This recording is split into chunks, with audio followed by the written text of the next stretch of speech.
Good morning everyone, সবাই কেমন আছো? হোপসো সবাই খুব ভালো আছো। আমিও ভালো আছি। সকাল সকাল চলে এসেছি জিমে। জানো তো, আগে সকালবেলা আমি 8:30 9টার সময় উঠতাম, কিন্তু দেখো এখন জিম যাওয়া যবে থেকে স্টার্ট করেছি এখন কিন্তু পাক্কা 5টা বা 5:30টার মধ্যে উঠে যায়। কি রৌদ্র জাস্ট দেখো, মানে কি বলবো, রাক্ষসের মতন রৌদ্র উঠেছে। সত্যি ভীষণ গরম পড়ে গেছে। মানে জাস্ট বলেছিলাম সেদিন কি মানে ঠান্ডা ঠান্ডা ওয়েদার, মানে দুদিন থেকে এত গরম পড়েছে। আমার বাড়ি তো সামনে, আমি হেঁটে হেঁটে চলে যাই, তাও আমার ভীষণ কষ্ট হয়। যাদের বাড়ি দূরে তারা ভাবে জিমে কত কষ্ট করে আসে, অনেক ডেডিকেশনের দরকার। কি গো গাইস, দেখো সকাল সকাল আমার বাড়ির সামনে ঘোড়া আসছে।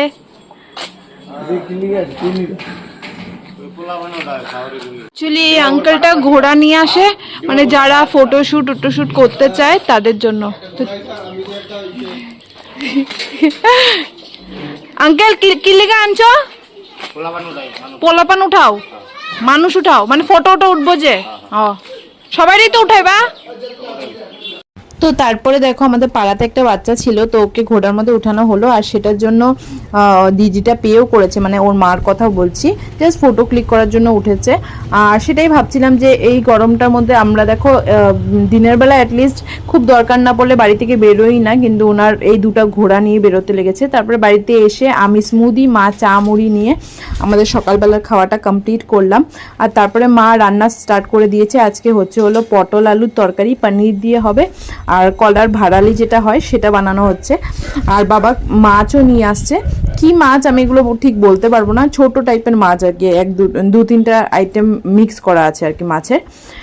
তো সেটাই। তারপর আমরা বেরিয়ে গেছিলাম, একজনের সাথে দেখা করার ছিল সেটার জন্য। আর দেখা করার পথে আর কি একটা মেডিকেল স্টোর পড়ে, যেখান থেকে আমরা প্রায় সময় ওষুধ আনি আর কি।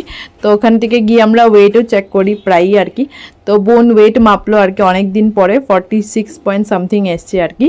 তারপরে আমরা দেখো চলে গেলাম ফটোগ্রাফার্স কিচেনে। তোমরা দেখেছোই, আমি আরও অনেক ভিডিওতে দেখিয়েছি। ফটোগ্রাফার্স কিচেনে চলে গেছি, আর অর্ডার দিয়েছিলাম হলো ছোলা ভাটোরা, বোন অর্ডার দিয়েছিল, আর আমি চিকেন রোল অর্ডার দিয়েছিলাম। কি করব বলো, সকাল সকাল এসব খেতে নেই জানি, আমি তো আবার জিমও যাই, বাট কি করব, ওখানে তো এরকম টাইপেরই খাওয়া পাওয়া যায়। আর একটা জায়গায় গিয়ে তুমি কিছু অর্ডার না করে তো এমনিও আসতে পারবে না না। তো যাই হোক, ওখানে এগুলো অর্ডার দিলাম। আর তারপরে চিকেন রোলটা ভালোই ছিল, ছোলা ভাটোরাটাও ভালো ছিল, বাট আমার ছোলা ভাটোরাটা ওই দিন একটু বেশি ভালো লেগেছে। আমি ছোলা ভাটোরা কোনো দিনও মানে আমি অর্ডার দিয়ে খুব কমই খেয়েছি, বাট তাও।